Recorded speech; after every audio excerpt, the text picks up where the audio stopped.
Un bruit sourd secoue l'équipage alors que le Platino penche brusquement à tribord. La force casse le bloqueur qui maintenait la baume, laquelle pivote violemment à l'arrière du bateau, projetant un membre d'équipage sur le pont et le tuant sur le coup. Le Platino était un sloop conçu par Ron Holland. Il possédait 2 voiles d'avant, ou focs, devant le mât, ainsi que la grand voile qui s'élève le long du mât au-dessus de la baume. Le Platino, long de 20 mètres, a été construit par Yachting Developments vers 1997-98 comme yacht de plaisance à voile. D'abord nommé Picasso, il était amarré à la marina de Sydney jusqu'en 2014, puis vendu au Macug de Nouvelle-Zélande. Durant la négociation, il a été endommagé par un incendie sur un autre bateau au chantier naval, puis vendu à prix réduit. Il a été amené à son nouveau port d'attache à Gulf Harbour, Auckland, où il a subi une rénovation complète sans aucune dépense épargnée et a été renommé Platino. La rénovation a porté sur la coque, le moteur de voile, la navigation, la communication et la sécurité. Les travaux incluaient le relaminage en fibre de verre et le remplacement du pont par du bois muet, rendant l'extérieur de la coque comme neuf. Les espaces intérieurs, comprenant 3 cabines pour 6 passagers et la cuisine, ont été modernisés. Toutes les voiles ont été changées, de nouveaux systèmes d'enroulement ont été installés pour les voiles d'avant et un moteur hydraulique ajouté à la baume pour la grand voile. Les enrouleurs enroulent les voiles et peuvent être utilisés seuls depuis le cockpit, facilitant et sécurisant la manœuvre pour hisser, ranger ou réduire les voiles. Quand le vent se renforce, les marins réduisent la voile en l'abaissant partiellement pour limiter sa surface exposée. De nouveaux winches ont été installés dans le cockpit pour contrôler et régler les voiles. L'écoute de grand voile, qui est la corde reliée à l'extrémité de la baume pour la contrôler. La grand voile était d'abord fixée à une arche, puis, après son retrait, montée sur le hiloir ou bord relevé. Près du cockpit, un palan d'empannage est installé sur la baume. Un palan d'empannage maintient la baume et évite son mouvement inattendu d'un côté à l'autre du bateau. Un empannage se produit lorsque le bateau change de direction et que la voile passe d'un côté à l'autre du bateau, alors que le vent souffle à l'arrière du bateau. Le palan d'empannage qu'ils ont installé était une petite écoute, avec une extrémité attachée à l'extrémité extérieure de la baume, et l'autre extrémité fixée à un point plus proche du mât. Cela permettait à l'équipage de mettre en place facilement le palan d'empannage en attachant une écoute plus longue, sans avoir à se rendre jusqu'à l'extrémité de la baume. L'écoute d'empannage passe généralement dans une poulie à l'avant, puis revient à un winch du cockpit. Moteur, générateur, électronique, navigation et communication du Platino ont été remplacés par les derniers modèles. Un nouveau système de pilote automatique a été installé. Le système de barre à roues automatique pouvait maintenir le cap sans l'intervention de l'équipage. Le pilote automatique était un système contrôlé par ordinateur. L'équipage donne le cap et l'ordinateur se base sur la boussole, le gyroscope, le vent et le GPS pour gouverner. Le pilote automatique commande l'unité hydraulique pour diriger le cap. Platino disposait d'un équipement de sauvetage supérieur aux normes de sécurité. Des gilets de sauvetage avec harnais pour tous, y compris enfants, étaient rangés sous les marches menant du cockpit au salon. Chaque gilet de sauvetage adulte avait une balise GPS pour localiser une personne tombée à la mer. Le Platino disposait d'un module de récupération, d'une élingue de sauvetage, d'un traceur de carte GPS homme à la mer et de 2 balises de détresse ou radio de position d'urgence. Il transportait un radeau de survie pour 8 personnes, rangé sur le pont derrière le mât. Il a été officiellement relancé en avril 2015, mais les travaux de réaménagement ont continué jusqu'en décembre 2015. Le réaménagement, achat inclus, a coûté près de 2,5 millions de dollars américains. Platino a réuni un équipage de 5 membres expérimentés, suffisant pour une traversée. Le yacht appartient à Brent et à sa femme, Victoria Macug, surnommée Tori, qui est la skipper désignée. Elle détient des qualifications officielles en voile, dont les certificats de maître côtier, et a suivi des cours de navigation océanique d'opérateur radio et de radar. Pour préparer l'aventure sur le Platino, elle suit des cours de survie et de premiers secours en mer. Tori a 30 ans d'expérience en voile, dont 8 à vivre sur un yacht, parcourant 60 000 à 70 000 milles nautiques autour du monde. Son mari, Brent ou Harry, n'a pas de formation en voile, mais il est électricien maritime expérimenté. Il navigue depuis plus de 45 ans notamment comme équipier lors de régates et de livraisons de yachts. Les 3 autres membres de l'équipage sont soit des amis, soit des connaissances à eux. Ross Mackie, l'ami du couple, a commencé par l'aviron comme Harry. Il n'a pas de qualification en voile, mais possède un bateau et de l'expérience comme équipier sur des yachts jusqu'à 30 mètres. Il a aussi été équipier sur des courses et convoyages. Le couple invite aussi Nick Saul, propriétaire de Bryn Wilson Boat Builders, qui a restauré Platino après l'incendie, à naviguer avec eux. Nick, constructeur de bateaux expérimenté, a construit et couru sur son propre yacht, navigué comme skipper, capitaine, navigateur ou équipier sur de nombreux bateaux et possède un certificat de maître de bateau. Très impliqué dans les régates en Nouvelle-Zélande, localement et nationalement, il compte aussi Steve Forno, ami du couple, parmi l'équipage. Steve a commencé la navigation très tôt, possédant ses bateaux et gagnant de l'expérience comme équipier lors de livraisons de yachts entre ports internationaux. Il a pris part à des régates à Auckland et à des courses prestigieuses comme la Coastal Classic, la Sydney Hobart et la Kenwood Cup. Il a aussi obtenu un certificat de maître de bateau en décembre 2015, juste après la rénovation. Platino effectue son premier voyage. McHughes a navigué sur le Platino jusqu'à la baie des Îles, vivant à bord 3 mois l'été 2015-2016. Dans l'hémisphère sud, les vents étant trop faibles sur le Platino, il déplace le yacht au moteur de Gulf Harbor à la baie des Îles. Les McHughes ne peuvent naviguer le yacht qu'une fois, quand le vent se lève près de 8 heures dans la baie des Îles. Par vent très léger, ils ramènent le Platino à Gulf Harbor à la voile à la fin de leur voyage. Ils ont pu naviguer au total pendant 24 heures au cours des 3 mois de voyage. Avec des vents faibles, ils parcourent une grande partie du trajet au moteur. Le pilote automatique tient majoritairement la barre, même si les McHughes et quelques invités la prennent parfois. Après le voyage, Platino retourne chez les constructeurs avec une liste de travaux. La plupart de ces éléments sont couverts par la garantie, notamment des problèmes de plomberie faciles à détecter et à réparer. Aucun problème répertorié n'est lié à la sécurité. Comme le moteur fonctionne bien, il saute les contrôles d'entretien prévus sans s'en rendre compte. Le liquide hydraulique de l'unité de commande du gouvernail du pilote automatique a chuté sous le niveau normal en raison d'une fuite. Les McHughes vont naviguer sur le Platino dans la division croisière de la course Auckland-Fidji, 1110 miles nautiques départ, prévu le 4 juin 2016. Le Platino a été inspecté pour la sécurité, comme l'exige tout navire de plaisance immatriculé en Nouvelle-Zélande quittant ses eaux le 11 mai 2016. Le yacht est certifié catégorie 1 par Yachting Nouvelle-Zélande. L'inspecteur de Yachting Nouvelle-Zélande connaît le Platino pour avoir participé à ses rénovations. Il conseille aux McHughes d'ajouter des pompes de cale et des longes de sécurité pour les harnais à bord. Le yacht et son équipement dépassent les exigences et l'équipage est qualifié pour le voyage. 2 semaines avant de partir pour Fidji, les McHughes, Steve Forno, Nick Saul et Ross Mackie s'entraînent ensemble sur le Platino. L'équipage n'ayant jamais navigué ensemble, c'est l'occasion de se connaître et de découvrir la manœuvre du yacht. Les McHughes vérifient les enrouleurs hydrauliques, les winches, le chariot d'écoute de grand voile et le pilote automatique. L'équipage s'exerce à installer et régler les voiles tout en discutant des opérations du yacht. Ils naviguent 3 à 4 heures entre Gulf Harbor et l'île Rangitoto car les vents sont faibles.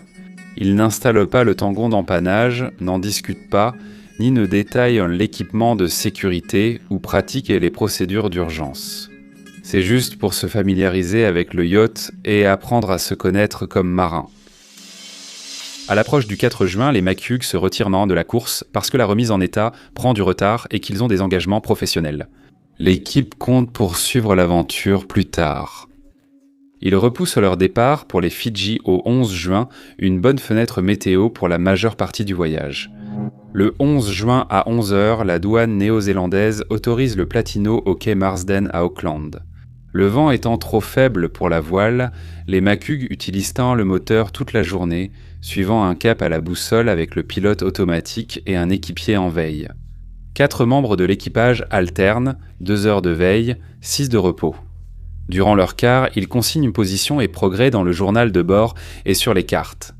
Tori McHugh n'est pas sur la liste de quart. Elle ne supervise pas directement la navigation du yacht, bien qu'elle soit la skipper désignée, mais reste responsable de la navigation et de la cuisine. Le 12 juin au matin, une brise du sud-ouest souffle, mais reste trop faible pour les voiles. L'équipage laisse donc le moteur tourner toute la journée. Lorsque le vent commence à se lever, ils ajustent les voiles, selon les prévisions. L'équipage s'attend à ce qu'un vent plus fort arrive plus tard dans la nuit, alors à la tombée de la nuit, ils enroulent partiellement la grand-voile et le foc. Platino navigue au largue, ce qui signifie que le vent vient de l'arrière gauche du yacht sur un bord bâbord. Naviguer au largue signifie que la baume est complètement sortie pour attraper le vent. L'écoute de grand-voile, qui est la corde reliant le chariot à la baume, est complètement relâchée et il y a très peu de tension sur la corde. Le vent garde la voile ouverte, sauf s'il change de côté et la prend autrement. L'équipage risque de manquer de temps pour retendre l'écoute de grand voile et éviter que la baume de 8,6 mètres, 678 kg, ne passe violemment d'un côté à l'autre du yacht. Pour éviter tout hasard, l'équipage fixe le reteneur pour maintenir la baume à tribord, le côté droit du yacht. C'est la première fois que l'équipage ou les McHugh installent le reteneur de Platino. Il décroche le bras du reteneur et le passe dans un palan ouvrant, qui est une poulie fixée à un œillet sur le rail de Fargue tribord, à peu près au centre du yacht. Il fixe l'extrémité du bras à une écoute de rechange avec un nœud de chaise pour rallonger le reteneur. Un nœud peut réduire la résistance d'une corde de 70%. La ligne d'extension est alors ramenée au cockpit et tendue avec un winch. L'équipage valide la position du reteneur, dont la ligne revient au cockpit depuis le centre du bateau. En général, les marins fixent une ligne de retenue de la proue au winch du cockpit, un angle plus large avec la baume et plus solide. Quand le vent se lève, l'équipage coupe le moteur et le yacht passe en pilote automatique. L'équipage veille et ajuste son cap à la boussole pour garder le vent à peu près au même endroit par rapport à l'angle du bateau. Si le vent tourne de gauche à droite, ils doivent changer la configuration des voiles, ce qu'ils veulent éviter pour l'instant. La nuit, le vent et les vagues se renforcent.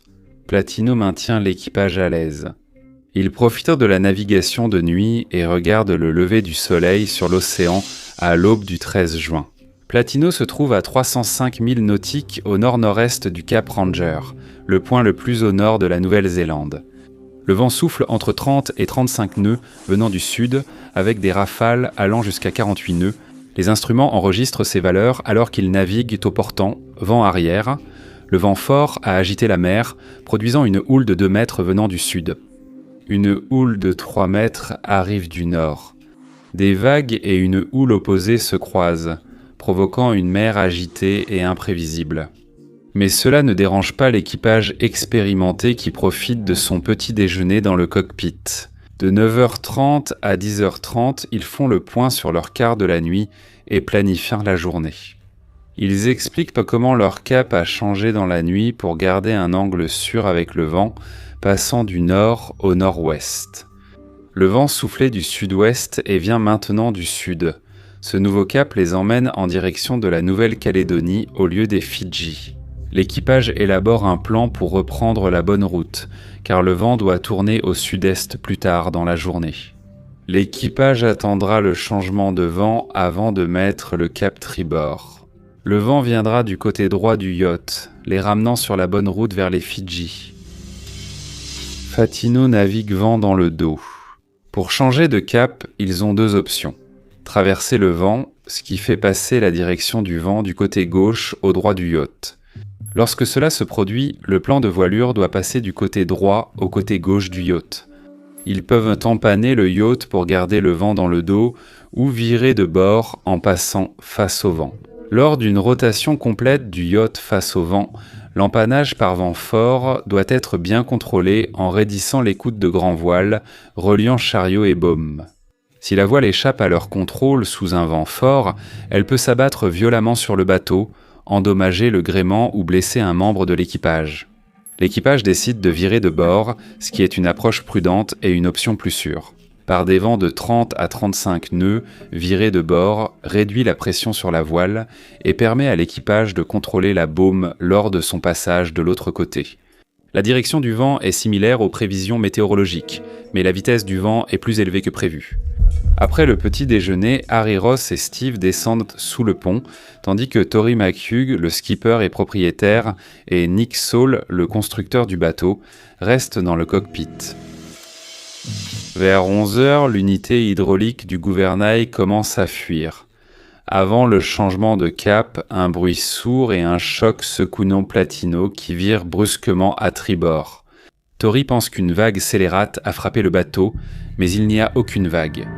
Le système hydraulique du gouvernail a perdu de la pression, et en un instant, l'équipage a perdu le contrôle du yacht. Ce changement soudain de cap signifie que le yacht traverse le vent lors d'un empannage. Le vent se trouve maintenant de l'autre côté de la grand-voile, poussant la grand-voile vers l'arrière du bateau. La seule chose qui empêche la grand-voile de s'abattre sur le pont est la retenue, qui subit une pression immense à cause du vent. Le nœud de chaise sur la rallonge qui est attaché à la retenue est le point le plus faible. Il cède. Et lorsque la retenue casse, la baume pivote violemment, tirant la retenue à travers le bloqueur. Le nœud de chaise effiloché se bloque, transférant la force de la baume au bloqueur. L'œil de pont, fixé au rail de remorquage par le bloqueur, cède sous la tension et se brise. Le reteneur cède et la baume traverse dangereusement l'arrière du bateau pour aller du côté bâbord. Sans le gouvernail, le yacht est incontrôlable. Quand il change de direction, la baume revient tribord. Seule la grande écoute, reliée au chariot de grand voile, la retient. Alors que la baume oscille d'un côté à l'autre, le chariot de grand voile casse, laissant la baume balayer le bateau et frapper contre le gréement qui maintient le mât de chaque côté. La barre est derrière le cockpit, à la poupe du yacht. Pour atteindre la barre depuis le cockpit, Nick doit traverser la trajectoire de la baume avec le palan accroché au bras de retenue et le chariot de grand voile à l'écoute, oscillant violemment comme une boule de démolition. Alors que Nick s'approche du cockpit, la baume et son équipement le frappent à la tête, le projetant sur le pont bâbord et le tuant sur le coup. Les 3 membres d'équipage sous le pont entendent Tori appeler et montent en hâte. Steve sort le premier. Il voit la baume bouger et crie à Tori de se baisser. Elle se jette au sol et aperçoit alors quelque chose passer par-dessus bord, bâbord. Elle voit Steve dans l'eau, à une certaine distance du yacht, les bras levés.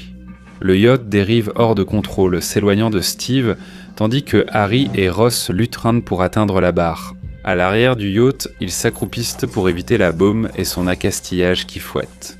Harry atteint la barre et tente de diriger le yacht, pendant que Ross s'assure qu'aucune corde ne traîne dans l'eau pour éviter d'enchevêtrer l'hélice. Harry tourne l'étrave du yacht face au vent pour qu'il puisse affaler les voiles et retrouver Steve qui est tombé à l'eau. Mais l'hydraulique a bloqué le gouvernail à tribord, rendant presque impossible pour Harry de contrôler le yacht. Harry et Ross maintiennent l'étrave du yacht face au vent le temps d'affaler la grand voile.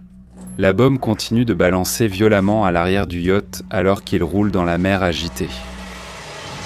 Une partie de l'écoute de grand voile pend à la baume, le chariot cassé fouettant comme une boule de démolition. Elle frappe la console de barre, détruisant les commandes supplémentaires de la voile, ce qui empêche de réduire davantage les voiles. La console de barre endommagée bloque la roue de gouvernail, compliquant la manœuvre. Ross repousse la console avec ses jambes puis l'attache. La baume et la boule de démolition frappent encore, détruisant le toit rigide du cockpit. Il ne tient plus qu'à une sangle que Ross coupe, faisant tomber le toit à la mer et libérant le passage.